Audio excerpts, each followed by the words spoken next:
morning. Is it still morning? Actually, it's early afternoon. Good afternoon. I am on my way to walk. I'm walking, well, I'm clearly walking. I'm on my way to the gym. And a couple thoughts are coming to me. A couple things I've been thinking about. Every week, of course, there's some new major insight or major revelation. I haven't been to the gym at all since Sunday. Today's Saturday. It's day 20 in my Key to Everything journey. And I'm normally in the gym 3 to 4 times, sometimes 5 times in a week. And something I notice about going to the gym, movement for me is something that activates my brain. Sometimes I need to be thinking about something, I need to be working on something, and I'll skip the gym because I'm like, you know what, I really want to go to the gym, but I got to work on this thing. But again, movement is what activates my brain, so I'll spend the day attempting to think about a thing. And frankly, because I didn't just go to the gym, I don't really think about the thing. I don't get the thing done. And I don't want to just lose the momentum that I've had paying attention, being mindful about my physical health. I'm gonna take a break from the trail and just come up this little hill. So something that I have had on my list to do is visualizing the future. Visualizing, imagining what should happen next, what needs to happen next. And I had a great conversation with a good friend of mine yesterday who's been following all of this as well. And we were just engaged in our own discussion about things happening in life and in the world or what have you. And I don't know, let's see how this works. I'll set this up maybe here. Sound of the birds. All right, let me flip this. Anyway, a second ago I was talking about movement, and what I find is that when I'm trying to process things, a lot of times there's lots of research that's been done that talks about how exercise is really good for the brain, and it's something that activates the brain, and it's good for cognition and all of those things. And so some of my best thinking happens while I'm walking. It's also a great way to sort of, resolve conflict and be able to use the brain to think through that conflict a little bit more deliberately. And then for the working out, the process of lifting forces me to concentrate on lifting properly so I don't hurt myself in many ways. And so that sort of focused, concentrated activity mixed with having something that I'm trying to resolve as well sort of focuses how I go through the process of resolving. And so anyway, about a week ago, my daily activity was to visualize something. It was about spending time visualizing the future and imagining some future piece or thing about Key to Everything or what have you. But it was about visualization. And visualization for me is, obviously that's a cognitive exercise. That's something that requires significant brain power. And each day that I went without working out, because I was just like, I need to spend some time really visualizing and thinking through a thing.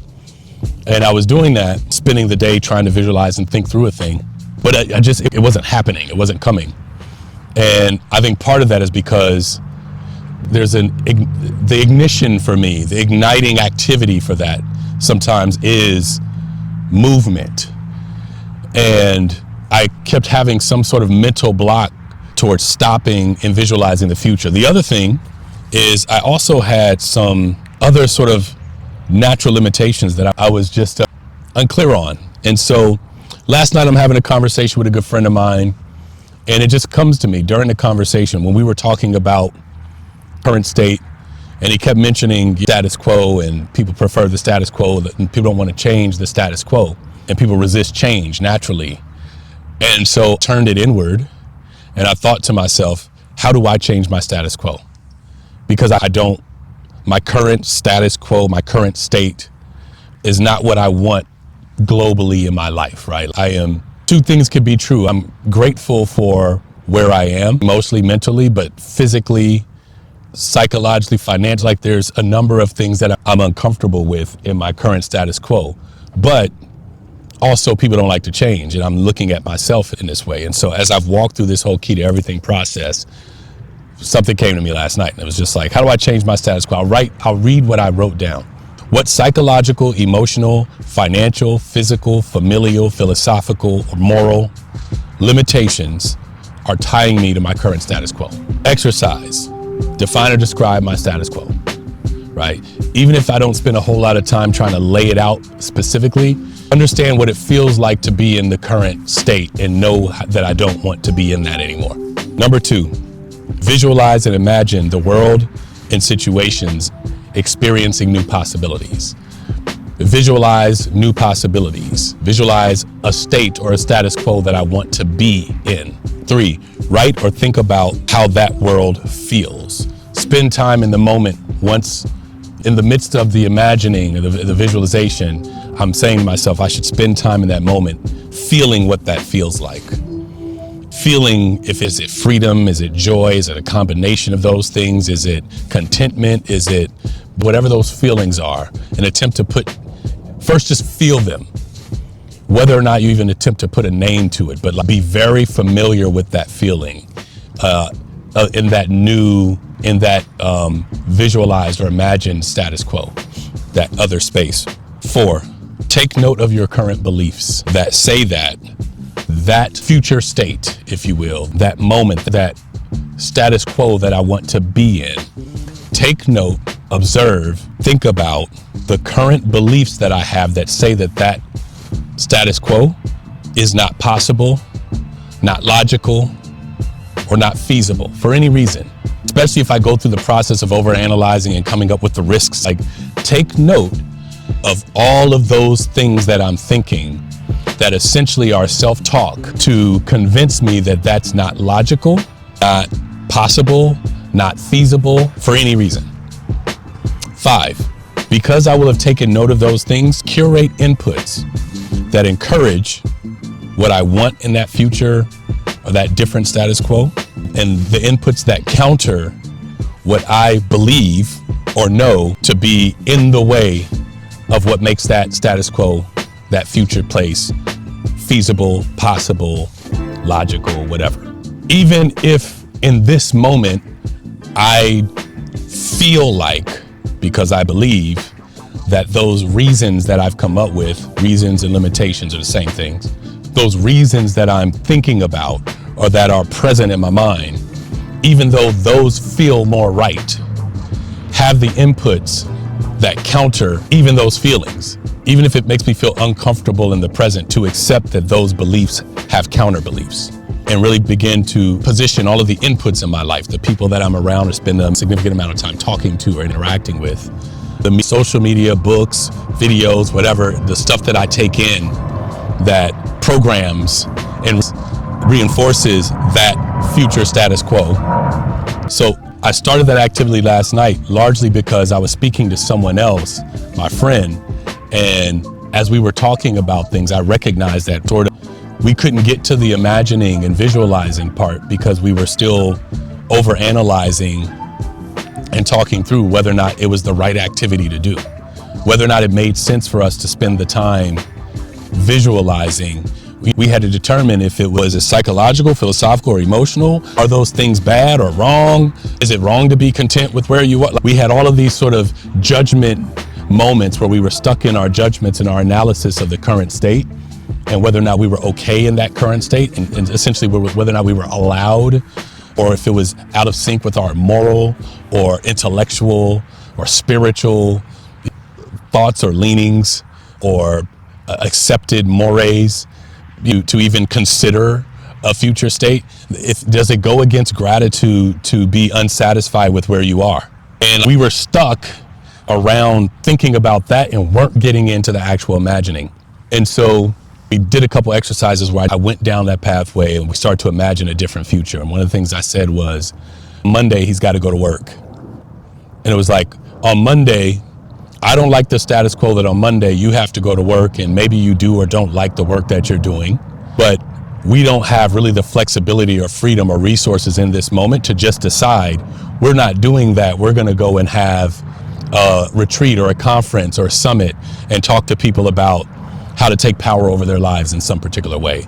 And I'd rather be spending my time with you, friend's name, doing that on Monday than what we're going to be doing on Monday. And this is a current state, a status quo that I don't want anymore. And I want to start to be the person that allows me to get to this future status quo that I have to visualize and imagine and feel before I would take any action towards it. And what I thought about was, this was the work I really was supposed to be doing all along the way. But part of the issue was I wasn't moving my body. And so there was sort of a mental block in the visualization state. So now I've become aware of, all right, if I'm not moving, there's going to be certain things that are difficult for me to do. And a superpower of mine is to imagine a future, to be a visionary, to visualize what the world is going to be, the new possibilities. That is a superpower of mine. That is a specific talent that I have that is honestly really effortless for me once I'm in this state. I can paint a complete and different picture, and I could go and live in that world, be there and feel it and access it. And it's not hard for me to do. I could do that with ease once I get past the mental block of I shouldn't do it. It's the same thing with music. There was a period in my life where I was making music, writing songs, putting out albums, selling them, selling merch, doing all sorts of things that are just effortless for me. And because to some extent they were effortless, I always thought they didn't really have value, because I just do that. I didn't have to learn a whole lot about that. Even the things that I did learn, I was always seen as a fast learner in those things because it was just easy for me. It was effortless. And I have this sort of habit of thinking that things that are effortless don't have the same kind of value, and sort of tying myself to struggle. Well, and one of the things me and my friend talked about last night was the whole adage, nothing worth having comes without hard work, earning, struggle. Anything worth having requires a significant amount of sacrifice. And one of the things we did last night is we stopped and we were just like, who said that? And what was the context? And why do we believe that? And again, that's noting a particular psychological or intellectual limitation, a belief structure that impacts unconsciously how we behave. And so I wouldn't even get to the process a lot of times of imagining a new future, because it was wrong to imagine a new future, because doing so would be to discredit and live outside of gratitude in the current moment. And it was unconscious. I wasn't even conscious that that was something that was there all the time, standing in the way. The other thing I noticed, it is not possible to truly understand a thing without a lived experience of that thing. And this is kind of what happened when I talk about value and key to everything. And I'm going to come back and say it again. For me, key to everything was always a thing that I did that was effortless for me. I came up with some of the concepts. I used to teach a specific class. There was a class on consulting, and honestly, I didn't have any training in consulting. And so I came up with a system that just worked for me. And then I was able to put that system together using all the elements that seemed to make sense to me, that made it possible for me to be good at that thing. And when it came time to teach it or talk about it or what have you, it was just like, oh, well, that was easy. So I just created this thing, here it is. And it was transformative for so many people. And I could logically and intellectually understand why it would be transformative for people. But it hadn't really transformed me, because that was just a thing that I did. It made sense that it was transformative, but I hadn't really ever bought into it myself via experience. So intellectually, it could put the pieces together about the value of a way of life, using the key to everything as a framework, as a motto in life. But I understand it because now I'm in it and I'm applying it. I'm acting upon it every day. And the action leads to the lived experience that allows me to now understand a thing. Why does this apply? I recognized not just certain mental, intellectual, psychological, philosophical, moral, emotional, specific beliefs or constructs in my brain that might keep me from engaging in an activity that's clearly useful for how I need to live my life. And that's visualizing a future, so that I could be in that state now and bring that future to now, future to the present, right now. Quantum jump, whatever you want to call it, skip time, fold time. Visualization actually allows me to fold time. And it's like it's a literal thing. There is no need to have this linear passage of long periods of time to begin to experience a new status quo. And the way that I get to that is through visualization. Anyway, oftentimes the thing that gets in the way of me just doing the thing that I know is going to be good for me, i.e. visualizing, is spending too much time thinking about the appropriate way to go about visualizing, spending too much time thinking about the activity that I'm about, trying to plan out each step and then determine that those steps are the right steps to take before I take any steps, trying to overanalyze and predetermine exactly what the outcome is going to be before going on the journey, trying to determine what the pathway is going to look like and what are all going to be all of the things that people get to experience along this pathway that I'm blazing through the woods, and there's still trees there. And I'll spend and exhaust all of my life energy thinking about a thing to the point that I'm paralyzed from actually moving. And I'm doing that because I think that I want to understand it before I could do the thing. And I recognize that I don't understand anything until I move towards it, until I take action, until I'm in it. It's not possible for me to understand a thing unless I have a lived experience. And via the lived experience, I can then apply my thinking in retrospect with what happened, what I was thinking along the way, and then understand it. And that was a big moment for me, because it now has taught me to be mindful and aware of when something needs to be done. As soon as I start hearing myself trying to deconstruct and understand it or ask another question, well, let me ask the question differently because I need to understand this particular thing. Well, what are you attempting to do when you say it? As soon as that starts happening, that's my moment to be like, oh, I've triggered the limitation.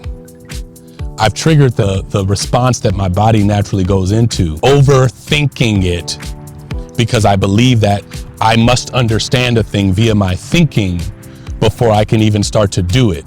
And now I flipped it on its head, and I know as soon as I feel that way, just start doing the thing, because I'll understand it as a result of doing it. I'm never gonna understand it as a result of just thinking about it. So back to this point of visualization. This entire week, I've been trying to create the conditions with my thinking alone of what it's gonna take for me to get there. And I got out of the way, and I stopped doing the thing that activates my brain in the first place, and that's moving, taking action with my body, which metaphorically also applies to the concept of when it's time for me to engage in something that's going to be of benefit, the understanding is only going to come from taking action with my body, going through the actual process, the motions, recognizing that the entire process is the means and the end. And understanding will come as a result of the lived experience, a result of the taking action. Lean not to thine own understanding. That was my big revelation for me this week. Lean not to thine own understanding. It's day 20. I've been attempting to visualize what the future looks like since day 13. And today I'm going to do that process of visualization. And so I'll take a few minutes here, and then I'll just continue to move my body, go to the gym, and I'll be visualizing the entire time. And I got my notepad to write down the things that come to me as a result of the movement, and recognizing that I don't need to know what's going to be on the other side of this. I don't know what world I'm going to build. I don't know what new status quo I'm going to imagine. I'm going to go through the process of imagining, and I'll understand it at some point later on the other end. My name is Rashad Howard. This is day 20. Key to everything.